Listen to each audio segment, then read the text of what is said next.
长月烬明的萧凛算是一个争议比较大的角色。这个角色之前喜欢的人一直都是叶冰裳，但后面好像对于叶惜雾有种说不出来的情感。他三生三世都是为了女主而死。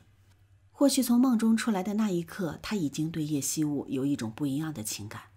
从梦境出来时候的他一直都在保护叶惜雾，而叶冰裳作为他的妻子也并没有受到多大的重视，还得自己跑到他的后面。这个细节就证明了萧凛其实并没有那么喜欢叶冰裳，或者说是剧中并没有表现出来他很让人感动的地方。他这么对待媳妇儿，也难怪人家要黑化，卑微的祈求怜悯却被所有人放弃。亡国的时候叶冰裳已经变了，后面只能愈演愈烈，再也回不到那个善良的为人师周的叶家大小姐。要说恻隐之心是真的有，而且最开始萧凛确实是喜欢叶冰裳，但叶冰裳在黑化的路上越走越远，他也没有什么办法，只能求叶惜雾无论在什么情况下都饶他一命。叶冰裳是叶家的庶女，之前被叶惜雾欺负，从小就缺乏安全感，哪怕后面嫁给了萧凛，也一直处于惶恐不安中。剧版郑国发动战争，怎料被打得节节败退。澹台烬打算统一天下，最大的障碍就是萧凛。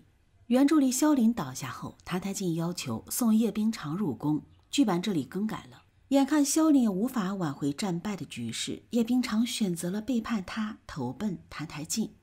萧凛自始至终还是很在意叶冰裳的，只是这种在意并没有得到回馈。叶冰裳以为他喜欢自己，完全是因为情思，所以他并没有对对方付出自己的真实情感。从梦境出来之后，他就说过，我叶冰裳不会那么傻，我只为自己。可正是因为这样，他错过了一个最爱自己的人。叶冰裳偷害叶惜雾不成，反被关起来，就像是一个傀儡一样，变成了一个乞丐。身份的落差让他更加感慨自己的命运。他一直都觉得自己没错，可不曾想在爱情中他已经是大错特错了。萧凛最后给叶冰裳留下的那几句话，决定了叶冰裳这一生的命运。但萧凛一直到死都还爱着他，并非是因为情思。可惜叶冰裳在临死前才懂得了萧凛的爱有多珍贵。叶冰裳后悔不已，在牢狱之中结束了自己的性命。观众本来以为这样就完了，但没想到另外一个人物上线。叶冰裳下线后，新人物上线，这就是她在剧中的第3个角色魔女。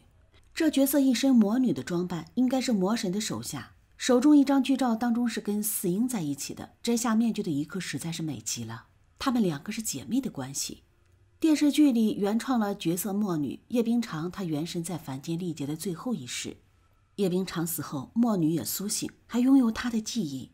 后来庞仪之用澹台烬的心头血和叶冰裳的情人泪，加上萧凛的一缕魂魄，制造出了宫叶季无。虽然长得一模一样，但宫叶季无并没有萧凛的记忆。魔女是旱魃四英的亲姐姐，他们之前被明夜的师傅天昊抓去，为了保护妹妹，魔女被扔入火阳鼎里炼化。上古魔神救下了四英，顺便也给魔女修补了元神。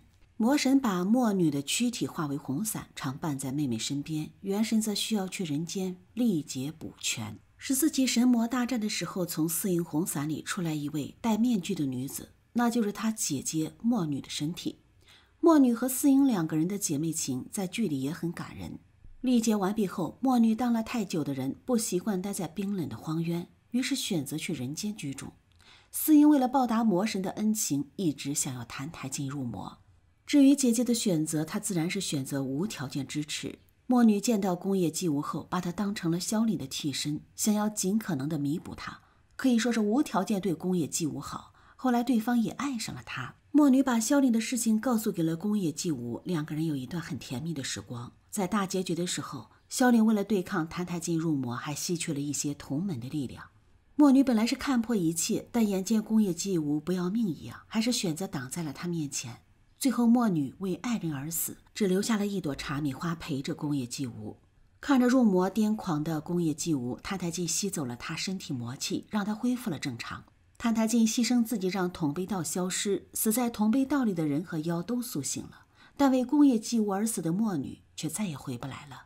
魔女的下线怎么看都有点刻意，怎么就不能让他们有个好结局呢？其实相对比叶冰裳这一世，我更喜欢魔女这一世的感觉。陈都灵看宫叶季无的眼睛真的很有爱，很有感觉。